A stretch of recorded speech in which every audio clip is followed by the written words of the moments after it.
Bonjour et bienvenue à SebSexEd 101. Je m'appelle Sébastien Sawyer. J'ai ouvert cette chaîne YouTube pour vous présenter les résultats de ma recherche. J'ai fait une recherche sur les bases des résultats de Santé Canada, sur les aspects que j'ai eu à entrecroiser pour ma recherche. Ma plus grande peur en faisant cette vidéo-là aujourd'hui, c'est que ça ne soit pas pris au sérieux ou que ça soit considéré comme pas important.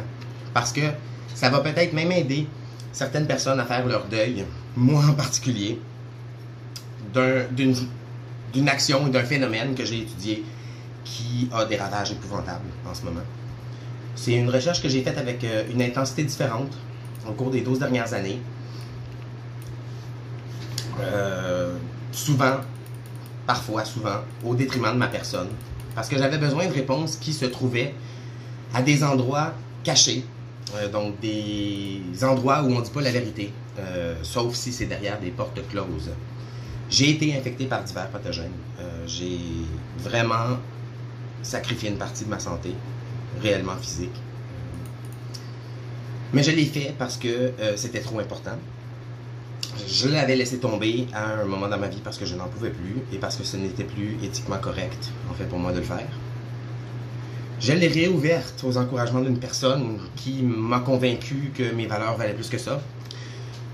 Personne qui maintenant n'est plus là et qui a décidé de participer au désastre moral de la chose. Donc j'ai étudié le viol sérologique. C'est un comportement, une action en hausse qui est en hausse à cause du manque d'éducation sexuelle que les gens ont plus dans les écoles maintenant.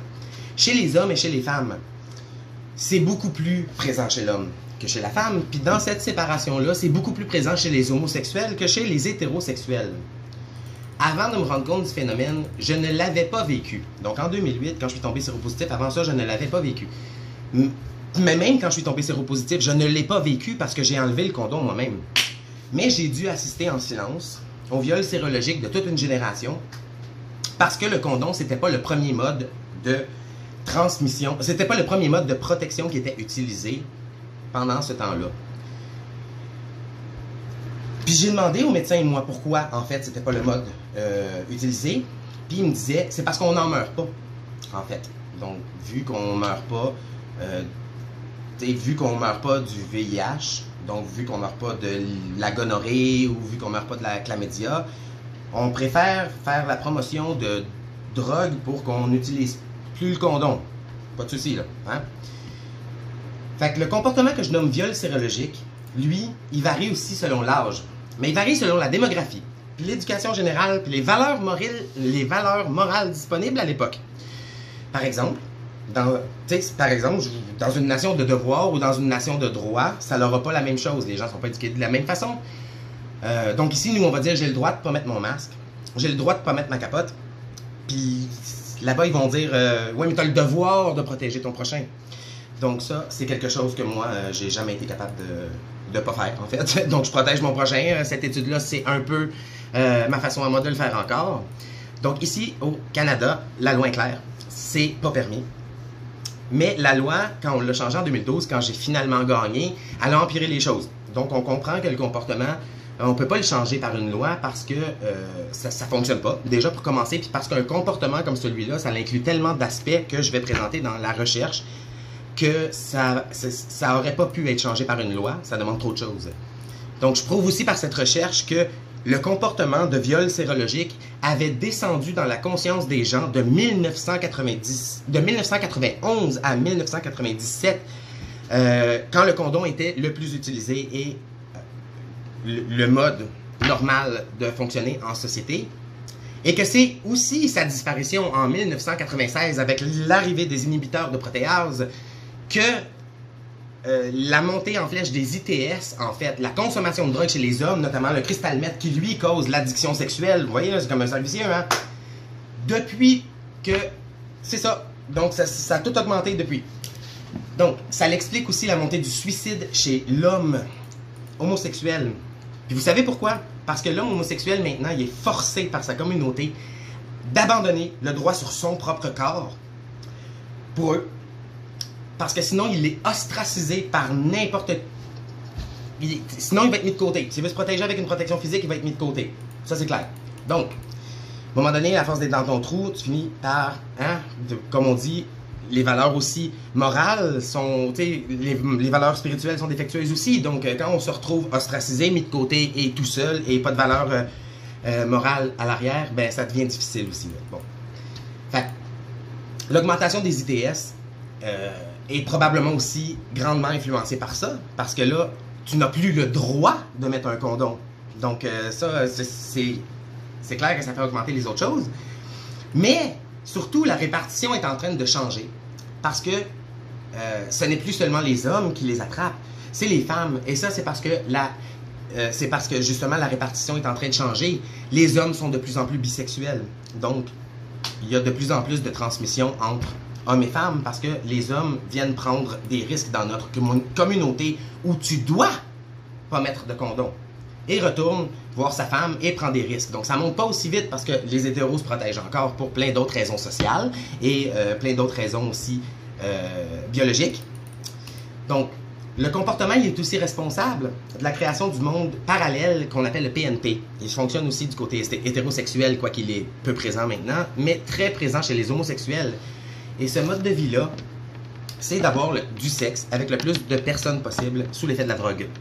Et de prendre des risques. Et bon, ça s'est développé beaucoup aussi depuis la fin de la mort du VIH en 1996. Et maintenant, c'est rendu toute une communauté. Ils ont des publicités dans les magazines pour vendre leur matériel pour la consommation de la drogue. Et tout de suite en dessous, c'est très addictif hein, comme mode de vie. Donc, il y a la drogue, il y a le sexe, il y a l'amour. En dessous, sur la même page, tu as le matériel pour le vendre et en dessous, tu as les retraites pour pouvoir apprendre à en décrocher. Mais c'est sur la même page hein, et nous, c'est permis de notre côté. Donc, les problèmes qui s'accrochent au viol sérologique, ça peut aller aussi loin, mais vraiment aussi loin que moi, qui a obsédé sur cette recherche-là une bonne partie de sa vie pour essayer de découvrir la cause, en fait. Mais ça augmente aussi des choses comme la zoophilie, où les gens qui se sont sentis tellement profondément trahis par la race humaine préfèrent littéralement donner leurs besoins sexuels à des animaux que d'être avec d'autres êtres humains. C'est complètement dingue. Mais, bon, je sais, c'est affreux, je viens de dire tout ça, mais il y a de l'espoir. Il y a de l'espoir parce qu'il y a bien des avenues là-dedans que moi j'ai regardé, puis ça fonctionne. Hein? Mais il va falloir qu'on se ressente sur nos limites en société. Il va falloir qu'on se ressente aussi sur notre éducation et les infrastructures qu'on a qui sont bien déficientes pour ce phénomène-là. Parce que ça ne fonctionnera pas comme ça. Ça ne peut pas fonctionner comme ça plutôt. Puis il va falloir aussi se recentrer sur nos bases spirituelles. Depuis 1960 et la disparition de l'Église, ici, on n'a rien qui l'a remplacé niveau spirituel. Donc le médecin, tu vas le voir, mais si tu as besoin d'une détresse, il va te prescrire un psychiatre. Parce que tu peux pas aller demander conseil à l'Église, tu peux pas demamer conseil à ton cœur. J'ai eu la chance d'avoir ça, merci, Dieu merci. J'aurais pas survécu à cette recherche-là, j'y serais mort depuis longtemps. Mais même moi j'ai craqué. Même moi j'ai craqué il y a 4 ans, j'en pouvais plus d'être mis de côté. Je voulais vivre quelque chose d'autre. Malheureusement, j'ai foutu ma santé en l'air. Mais c'est quand même ça qui m'a sauvé. Mais je peux vous garantir que vos enfants, eux, ils vont pas être sauvés parce qu'ils n'ont plus de morale à l'école, ils n'ont plus de religion à la maison, puis ils n'ont pas de guide spirituel qui vont les aider là-dedans. Là.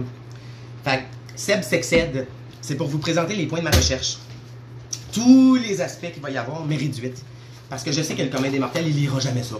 Il va jamais faire des annotations, il va jamais tout mettre ça sur papier, il va jamais... Moi, je l'ai fait parce que c'était trop important pour moi, parce que moi, dans le temps, je le voyais déjà arriver, ça.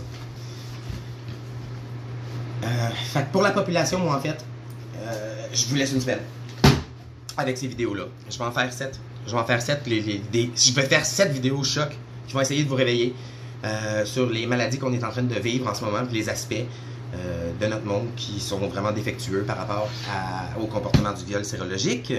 Mais une semaine. Moi, ça fait 22... Ça fait 22 ans que je suis dans le village. J'ai fait des choses que pas grand monde ont fait, dont la prostitution et de l'escorte. Donc, je suis votre homme. Je suis votre homme. J'ai le comportement sexuel pour faire sex ed. J'en ai vu, là. Garanti, là. J'ai vu des obsédés sexuels. J'ai vu des personnes qui sont pas capables de s'en passer. J'ai vu aussi... en tout cas, bref. Puis j'aimerais ça m'en détacher. Puis ces vidéos-là, c'est comme une façon à moi un peu d'enlever mon agressivité ou de me débarrasser des informations parce que vous allez les avoir aussi. Mais une semaine, parce que j'en peux plus. Puis parce que dans une semaine, il va falloir que je recommence à travailler. Puis que pour finir cette étude-là, pour la rendre bien officielle puis la présenter, pareil comme un médecin, parce que ça fait 12 ans que j'apprends à parler comme leur langage. Ça a été un gros investissement de ma vie.